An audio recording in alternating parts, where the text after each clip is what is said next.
When you're drawing your zones, also don't expect to find all the zones in one time frame, because we're starting in the weekly. We're gonna go down to daily, and then we'll probably see more structures in the daily time frame. And as we go lower and lower and lower, that's how now we're gonna find even more and more and more structure. Yo, what's up, fam? It's your boy Vussy, man. Welcome back to Vussy Supreme Traders. Your boy Vussy Max in the building, man. Today, I want to do something with you guys I ain't done in a minute. I want us to go through Nasdaq analysis. Since the last time I did it on this channel, I haven't updated it, guys. So, that's really taking too much of your time. Let's go ahead and do it. Alright, fam, you know what I'm saying? So, boy, we're back, we're live right now. You feel me? We're looking at the Nas100, so trying to understand what's going on. You see, the last time I analyzed this is the last analysis I did, because I did it on here, you understand? So, at the time, the market was making a wedge pattern and anticipated a breakout. The market broke out, but on the daily now, that's where we got the retest before the market eventually took off. The retest happened there, as you can see. The retest happened there. Wait, let me just check. Let me just check if I'm on the right thing. You understand? So, ever since then, we need to update what's going on with the analysis. You feel? So we're gonna go down to our weekly. We're gonna do a top-down analysis. Basically, these trend lines are updated, so we need to understand the price that's going on this side. So I have a bunch of levels, but you understand, I'm gonna remove everything because I want to take you guys through a step-by-step guide into understanding how D-Day moves. You understand? I want to take you guys step by step, so all these analysis they must come out. Alright, man. So I removed most of the objects I already had from the past. You feel me? We're just gonna update now. So I want us to focus on this section before we even talk about the stuff that was happening like this side of the chart. So let's first talk about this side. So this trend line is redundant. It's no longer helping us with anything, because if I have to extend it, it's just gonna come this side. You understand? So it must go. It must also go. So basically, I was trying to highlight the fact that we're just getting higher lows and higher highs. You understand? To confirm our trend. So now we need to adjust this trend line now. We're just gonna join it with the end of the week.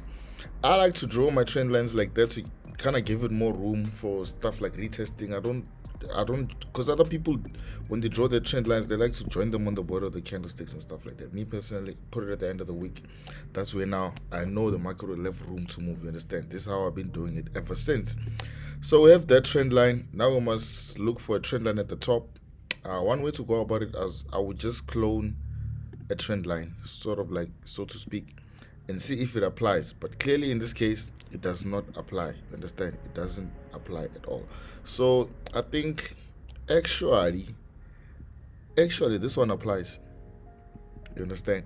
So yeah, it just takes a little bit of adjusting. You understand? Even if, like, you know what, like, it's crazy, because even when I'm analyzing, even though I can go against the analysis and say no, it can't join, but the way I'm so used to like doing this over time, my body just takes over, and then even though I'll have a conflict with what I'm doing, but you understand, I'll just end up getting the right trend lines, even though at first it might not seem like it. So just be patient when you're doing like analysis. You understand? You need to be able to have different perspectives, like keep an open mind, because if you just come here and you say you want this market is a downtrend, obviously you're gonna approach this market with that in mind, with that bias. So you might not see what the market is trying to show you. Because like an example here, if I can just give you an example, niggas might say this is a trend line. If you came here looking for a downtrend, you're gonna say this is a high, so the market is gonna push back. The market is gonna push back down to make a new low. You understand? Probably somewhere there. So that's the thing. Don't come here with like, or let me just put it this way. Don't go to the markets expecting the markets to show you what you want to see. Just go and analyze the markets, and you will understand what's going on from being able to interpret or read structures and price action. You understand? So this trend line has to go. So yeah, man. So now that we have this, usually my next step would be to mark out some levels. You understand? My next step would be to mark out some levels. So the price action that we have, the reason why I have this box is this is where we started having a downtrend for real. So I'm just gonna put we're gonna put lines here. You understand? We're gonna put a line here to mark the high, to mark the highest that Nas100 ever went in this rally that we had this side. You understand? So now that the market is here, we need to analyze the levels that the market left as it went to make new lower highs and lower lows and lower highs. You understand? This trend line, this downtrend that we're talking about, this side. You understand? So as you can see, we also have a zone here. So basically, for those who don't know what a zone is, anywhere where the market is like a horizontal area, region, where the market makes contact different times, it being resistance and also it being support in other areas. So let me elaborate, my G. Let me elaborate. So you see, this is resistance for this candlestick. It's resistance, and then we have no, this is support. My bad. It's support, and then we have resistance and resistance. You understand? And then here it becomes resistance still, but now it's coming back down as a support. You understand? So that's what basically it means. Any area where the market becomes any area, any horizontal region where when the market goes there, it's either resistance or support. It keeps alternating. So that area is powerful now because every time the market goes there, we know something is gonna happen. You understand? So let's look for more zones as we go down. And this zone, you understand? So it's important now that when you're drawing your zones, also don't expect to find all the zones in one time frame, because we're starting in the weekly. We're gonna go down to daily, and then we'll probably see more structures in the daily time frame. And as we go lower and lower and lower, that's how now we're gonna find even more and more and more structures. So you don't have to try to find every zone in like a single time frame or something like that. You understand? Focus on trying to like mark out the zones, the maximum amount of zones that you can find, and then we're gonna go to the lower time frame. So now we're gonna operate on the daily time frame now to see what's going on basically. So we're in the daily right now. Daily time frame in the building. Daily time frame in the building. So now you see that when we go to the H4 time frame, all those zones that we mark, we can see the market reacting there. Resistance. Then we also have this zone here. It became resistance here. You understand? It's also support there. Then we have this zone now. It's also reacting resistance. It becomes support. It becomes resistance again, and so forth. So that's what you need to know when it comes to having your zones, basically. So on the daily time frame, I'm not seeing any more. Well, there's another zone that I'm seeing here. There's another zone that I'm seeing there. You understand? So you'll just need to update your zones. The lower and lower that you go in between these time frames. But I'm telling you, if you don't use zones, your charts will never, trust me, your charts, if you don't use zones and you just rely on trend lines, bruh, you must also understand that 100%, well, not 100, Mara, let's say 90% of people are using trend lines. And trend line knowledge, we all got it for free. You understand? We all got it for free. So something that you get for free, don't you think that the big institutions, they know where to place liquidity zones and stuff like that, because they know if we're using trend lines, this is how our mindset is. So basically, I'll put it like this. Let's say us retail traders were the prey and the institutions are the predators. You understand? So us with the prey, the institutions is the predators. The predator's job is to understand the movement, not the movement, the behavior of the prey, where the prey, the environment where you can find that prey, how that prey behaves in certain seasons and stuff like that. So the prey is us, literally. They basically have to tap into our mindset. And by doing that, just understand, majority of traders, what are they doing? Majority of traders are using trend lines. How does a trend line work? And then they have to learn how trend lines work. And then they know that if they can give you a breakout, because you're using a trend line, you're going to look at a breakout, but you don't know. This is a person who doesn't know anything about trading zones. You understand? So you're just gonna see a breakout kanti. How do I say kanti in another language? Only to find out that area there is a liquidity zone. A liquidity zone, it means there's a lot of money that's sitting in a specific area in the market. And that money is in the form of buying orders and selling orders. A lot of people are seeing buys, a lot of people are seeing sells. A lot of people are putting stop losses and basically stop losses and buying orders and selling orders in the same area. That means that for them to say it's a liquidity area or it's a liquidity zone, it means that's where a lot of now our accounts get liquidated via fake outs and stuff like that. You understand? When you see a very sharp movement in one direction just to blow your account or kick you out of the market, and then the market retraces and continues in the direction that you had contemplated in the beginning. So you see a buy, you enter your buy at a double top, and then the market does a fake out. You understand? Fake out kicks you out of the market. That means they took your money. You've been liquidated out of the markets, and then the price action goes in the direction of the buy. So you buy, the market sells, kicks you out, and then it now goes into a buy and continues the way you had analyzed it. So basically, it's sort of like a manipulation.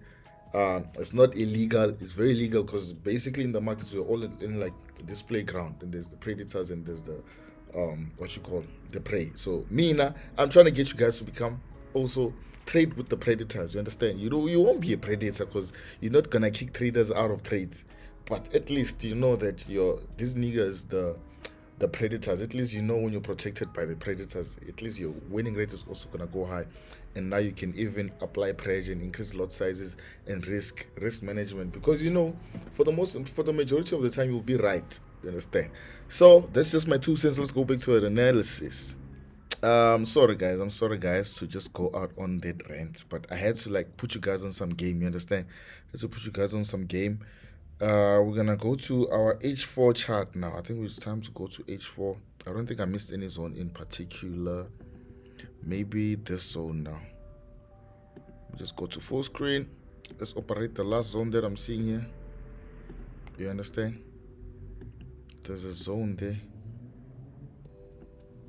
You see, it becomes support, resistance, and then it becomes to a retest as a resistance here. You understand?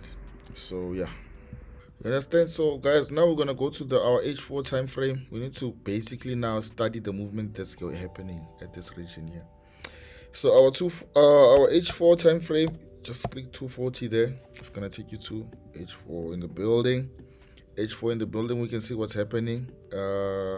But just because you're using zones now, it doesn't mean your trend lines don't work. You can have everything, you understand? But I think I need to go back to daily first, because I'm sort of seeing a trend. I sort of saw a trend line that I thought was gonna visualize better on the lower time frame. But let's see if we can have this trend line here. Okay, but it seems we broke out. If I put it there, and what about if I put it there? Okay, so if I put it there, then it seems like we did break out of these trend lines. You understand? So it seems like it did break out. So basically, if we're breaking out of this zone here, then I think just adjust it nicely there. So if we break out here, I think the way that Nas is looking, it's an uptrend. Obviously, as we can all see, it's an uptrend, meaning there's higher chances of us winning if we're holding buys than chances of us if we're holding sells. You understand? But since we broke out of here and we're at this zone, I think it's either this market is gonna reject, it's gonna reject, and then it's gonna push to the upside to this zone, or it might push down and then come to retest and then go lower and lower and lower again. But basically in this time frame, in the daily, we don't have enough information yet to make that call. We don't have enough information, so what can we do? We need to go down. We need to go deep into the chart, basically going into lower time frames. So as you can see, the market was testing this area heavily before this breakout, meaning now it's invalid, this trend line now. Understand? It's no longer valid. It's invalid because it's been violated. But what I also like to analyze, I don't only just analyze trends that are moving upwards, I also analyze trends that are going in a manner that kind of seems like a reversal. You understand? So in the same instance, I would analyze this movement here. Understand? There was a movement here. If you were trading, you understand? I'm sure it's gonna make sense once you guys understand what I'm doing here. So if you had this trend lines here without this one, because this one now it was violated. It was violated, so we don't need it no more. You understand? We don't need it anymore. This might take a while, guys. I just need you to chill with me in a little bit. You understand? But you see, there was a breakout, push upside, and then the market continues. The market comes back into a sort of same pattern. So I'm seeing the same thing happening here. You understand? I'm seeing the same thing happening because there was a similar pattern here. And then if we can just clone this one, if we clone this one and move it down here, you can see the market does the same thing. It pushes up, it breaks out and then pushes up. You understand? Breaks out, goes to the next level. Breaks out, pushes up to the next level. You understand? But yeah, the breakout was there. So breaks out, pushes up, goes to the next level. And then now I'm seeing now this pattern, but now it's happening in a very bigger scale than it was happening in these two previous incidences, as you can see. So we're gonna do the same application, apply the same thing. We're gonna clone this one, and then we're gonna put it like this. You understand? Then now we have our chart nicely done. Nicely. Hey, I don't want to delete my line here. I'm trying to delete the smaller objects I've been applying here now. You see? So once the market is here, the thing that I'm seeing, because basically, look, the market made first touch, second touch. Okay, we can say first touch, second touch, third touch, pushes up. And then here, oh my God, how many touches was this here now? I just removed this thing. I was trying to grab now. It was basically 1, 2, 3, and then it pushes up.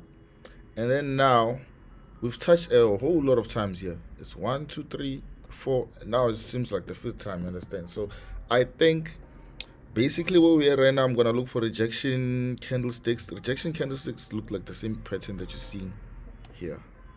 This kind of candlesticks is what I'm going to look for in this area here. This is what I'm going to be looking for in this area. Hopefully the market now, it can confirm our setups by doing what?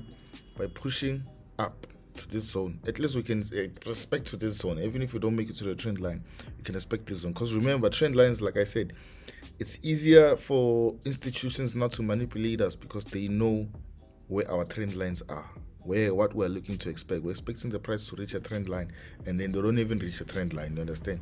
And then as we end up with buys in this zone, and then stop losses basically a little bit lower than this zone, but now our risk to reward will allow us to hold until this area. But your holding us is also not a simple thing of it. It's also not a simple thing. It takes real balls, you understand? You need to be on another level, you understand? So far this is what I'm seeing. Obviously I'm gonna update in the public channel, public Telegram. It's private, but it's public. You understand? So, guys, let's get the Telegram to 6,000 members. Come on. Link is in the description box below. Let's get it to 6,000 members in the building. So, it's your boy Vussy Max in the building. Let's get 6,000 members in the private but public Telegram channel. You understand? Yeah. So, it's your boy, guys. I'll see you guys in the next time. Peace.